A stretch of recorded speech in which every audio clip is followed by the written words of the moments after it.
Mon nom est Joëlle Birbédegno, je détiens une maîtrise en éducation et je suis assistante de recherche pour Madame France Gravel, qui est professeure chercheur titulaire en gestion de l'éducation et nouvelle gouvernance à l'Université du Québec à Montréal. Aujourd'hui, je vous présente les résultats de notre recherche intitulée Santé et bien-être des directions d'établissements d'enseignement, impact de la gestion axée sur les résultats en temps de pandémie COVID-19. Au cours de la présentation, je vais vous présenter le contexte, le cadre théorique ainsi que la méthodologie et les résultats de notre recherche pour ensuite me concentrer sur l'analyse des résultats et la discussion des entrevues, ce qui est ressorti des entrevues basées sur la latitude professionnelle, la tâche quantitative et la tâche qualitative. En ce qui concerne le contexte de notre recherche, il faut savoir que les politiques de gestion axées sur les résultats, elles connaissent depuis les années 2000 une expansion internationale. Alors que la gestion axée sur les résultats est là pour objectif la réussite des élèves, elle n'est pas sans effet sur les différents acteurs scolaires. La restructuration du système scolaire québécois devait s'améliorer grâce à la gestion axée sur les résultats et à la décentralisation des pouvoirs. Cependant, plus spécifiquement, depuis la modification de la loi sur l'instruction publique et l'implantation de la gestion axée sur les résultats, les projets de loi 105 et 40, on peut voir que la fonction des directions d'établissement d'enseignement s'est grandement alourdie. Elle s'est complexifiée notamment en considérant l'augmentation de la reddition de comptes à effectuer tant au niveau des centres de services scolaires qu'envers les parents et la communauté. La problématique de notre recherche, c'est que la gestion axée sur les résultats, elle semble avoir un impact direct sur la fonction des directions d'établissement d'enseignement, tant à ce qui a trait à la tâche réelle qu'à la complexification de la tâche prescrite, mais aussi sur la relève des directions d'établissement d'enseignement. Alors, le but de la recherche, c'est de documenter l'écart entre la tâche réelle et la tâche prescrite selon 4 critères: l'attitude décisionnelle, tâche quantitative, tâche qualitative, mais aussi la structure et le climat organisationnel. Les questions de recherche sont les suivantes. Qu'en est-il exactement de la tâche prescrite et de la tâche réelle des directions d'établissement d'enseignement? Existe-t-il un écart entre les deux?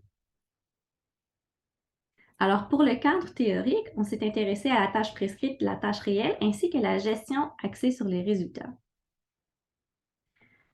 Alors, la tâche prescrite, c'est la tâche de la direction d'établissement d'enseignement telle qu'elle est prescrite par la loi sur l'instruction publique. La tâche réelle, quant à elle, elle correspond à ce qui est véritablement réalisé par la direction, tout en tenant compte de ce qu'on fait et de ce qu'on ne peut pas faire pour atteindre les différents objectifs visés. La gestion axée sur les résultats, quant à elle, elle se réalise en 3 étapes selon le ministère de l'Éducation québécois, soit la planification, la mise en œuvre et la reddition de comptes.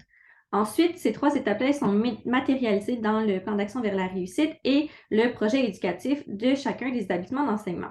Le but de la gestion axée sur les résultats, c'est d'améliorer la réussite des élèves selon les cibles qui ont été préalablement déterminées par le ministère de l'Éducation et certains centres de services scolaires ou commissions scolaires. Pour la méthodologie, on va se concentrer sur les participants, les critères de sélection ainsi que le protocole d'entrevue. Alors, les participants ont en moyenne 12 ans d'expérience et ils sont en poste depuis moins de 4 ans. Le nombre d'élèves varie d'un établissement à l'autre, soit 175 à 600 élèves, mais aussi en termes de milieu, c'est-à-dire qu'ils peuvent être défavorisés, multiethniques ou aisés. Et les critères de sélection pour la recherche étaient sur base volontaire. Cependant, les participants pouvaient occuper un poste de direction d'établissement et avoir coordonné le processus de réalisation d'un projet éducatif. D'ailleurs, il faut mentionner que le cadre méthodologique de la recherche est appuyé sur des entrevues semi-dirigées qui ont eu lieu sur Zoom en raison de la crise sanitaire et qu'elles sont d'une durée de 30 à 45 minutes. Elles ont été réalisées auprès de 13 directions d'établissement. En ce qui concerne le protocole d'entrevue, il a été conçu à partir du cadre théorique sur le travail prescrit versus le travail réel qui émane de la sociologie du travail. Il a été actualisé en ajoutant 4 facteurs identifiés par Gravel: l'attitude décisionnelle, tâche quantitative, tâche qualitative, ainsi que structure et climat organisationnel, qui favorisent l'émergence du stress et de l'épuisement professionnel. Les résultats ont ensuite été codés grâce au logiciel NVivo à la suite d'une lecture d'ensemble des différentes entrevues. Une lecture des différents résultats produits par codage on a pu extraire les premiers résultats des entrevues. Donc, les résultats sont divisés en 3 parties: l'attitude professionnelle, tâche quantitative et tâche qualitative. En ce qui concerne la latitude professionnelle, elle se traduit comme la perception des directions d'établissement d'enseignement par rapport à la présentation de la possibilité ou non et la façon que sera réalisé le travail réel. Il y a deux facteurs qui sont ressortis lors des entrevues, soit la confiance de l'équipe école envers les directions d'établissement d'enseignement et le manque de ressources. La confiance des membres de l'équipe école envers la direction d'établissement d'enseignement, elle a été soulevée à plusieurs reprises au cours des entrevues. Une marge de manœuvre est nécessaire pour adapter les objectifs au contexte spécifique de l'établissement d'enseignement dans le cadre de processus d'élaboration du projet éducatif. La latitude professionnelle, elle est influencée par le manque de ressources dans les établissements d'enseignement, surtout en ce qui concerne les enseignants qualifiés, le personnel de soutien, le manque de temps, la croissance du nombre d'élèves qui sont en difficulté dans les classes. Donc, ces facteurs-là, ils limitent la latitude professionnelle des directions d'établissements d'enseignement. Ensuite, pour la tâche qualitative, pour la section identification des indicateurs servant à mesurer l'atteinte des objectifs et des cibles.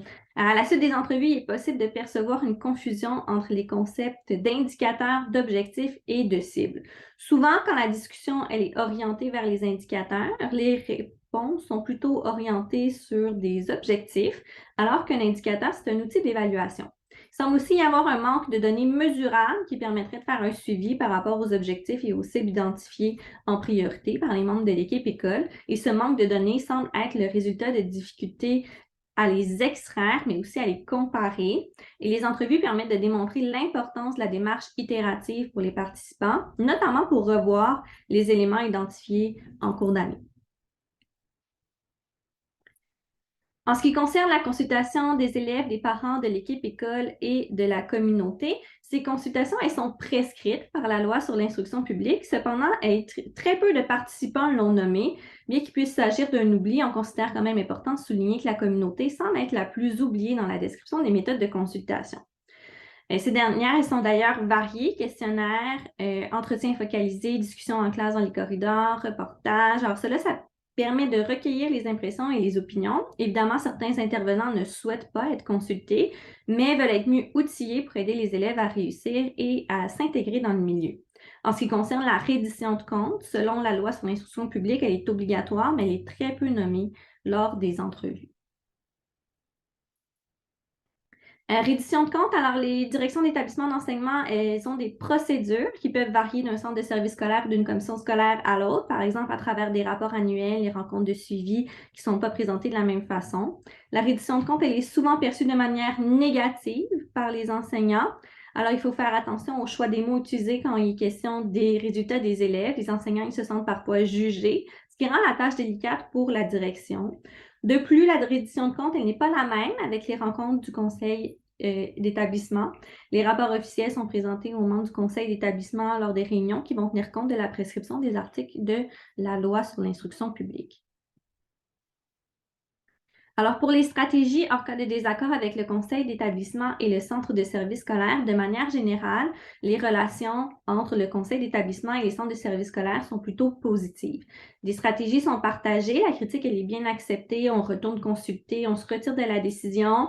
Quelques participants soulignent avoir recours à une expertise externe, recherche, formation, en délimitant les rôles de chacun au sein de l'établissement d'enseignement et en cherchant à bien les informer grâce aux outils mis en place ou en les invitant à se rencontrer sur les objectifs de réussite. Pour la démarche utilisée pour rédiger le projet éducatif, eh bien, les démarches, elles varient d'un participant à l'autre, en plus de soulever différentes particularités pour chacune des étapes. Quelques participants nomment à plusieurs reprises consulter le milieu, consulter la recherche scientifique, déterminer un échéancier, identifier les contextes de l'établissement d'enseignement ou analyser les données. Les participants soulignent qu'il existe un canevas très bien développé par le ministère de l'Éducation en collaboration avec les centres de services scolaires qui permet de comprendre les éléments du plan d'action vers la réussite et de prendre en compte lors de l'élaboration du projet éducatif. D'ailleurs, selon les résultats de l'entrevue, c'est nécessaire de clarifier certains concepts de la gestion axée sur les résultats, tout en bonifiant l'accompagnement qui est offert aux directions d'établissement d'enseignement, surtout en ce qui concerne les rôles et les obligations. En ce qui concerne la tâche qualitative, parmi les compétences pour exercer la fonction de direction d'établissement d'enseignement, on mentionne l'importance des compétences relationnelles comme la communication, l'esprit d'équipe, l'ouverture, le sens politique, le réseautage, qui sont des compétences essentielles.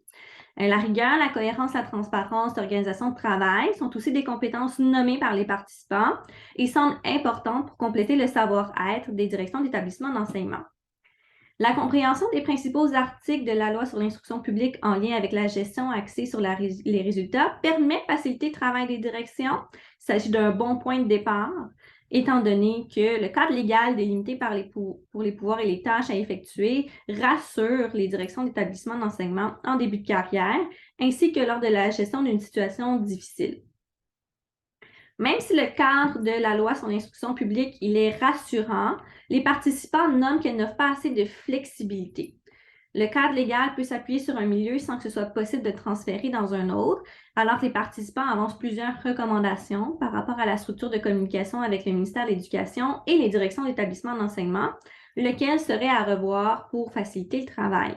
Il serait intéressant pour les directions d'établissement d'enseignement de connaître les recherches qui existent déjà sur la gestion axée sur les résultats et davantage de support pour les nouvelles directions d'établissement d'enseignement, surtout en ce qui concerne la formation et l'accompagnement pour la relève, toujours en lien avec la gestion axée sur les résultats. Il faut intégrer la dimension humaine et la réussite, la priorisation des objectifs plus qualitatifs. Alors, il semble avoir une méconnaissance de la gestion axée sur les résultats qui a un impact sur le stress vécu par les directions d'établissement d'enseignement.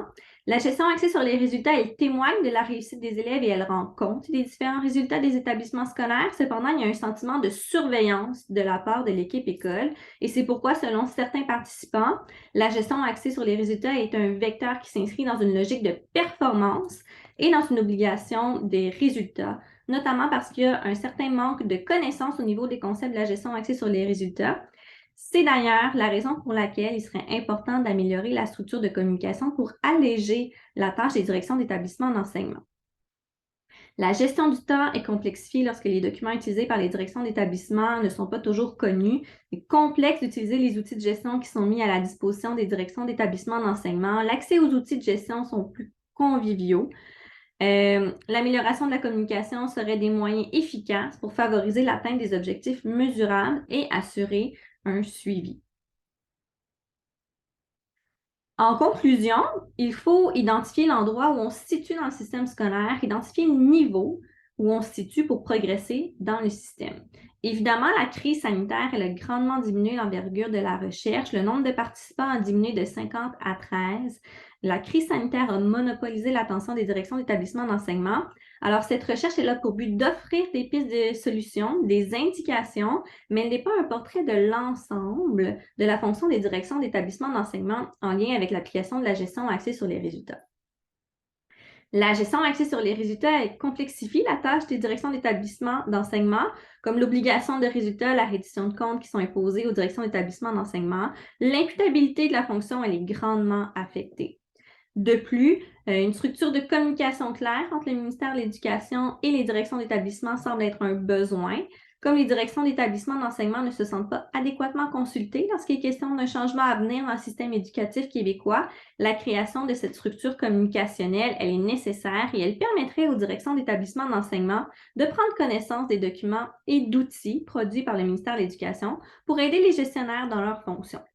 Comme les directions d'établissement d'enseignement n'utilisent pas tous les mêmes outils pour l'extraction de données ou effectuer le suivi des objectifs, une révision des outils et des ressources produits par le ministère permettrait de répondre davantage aux besoins des directions d'établissement d'enseignement tout en harmonisant les pratiques des gestionnaires.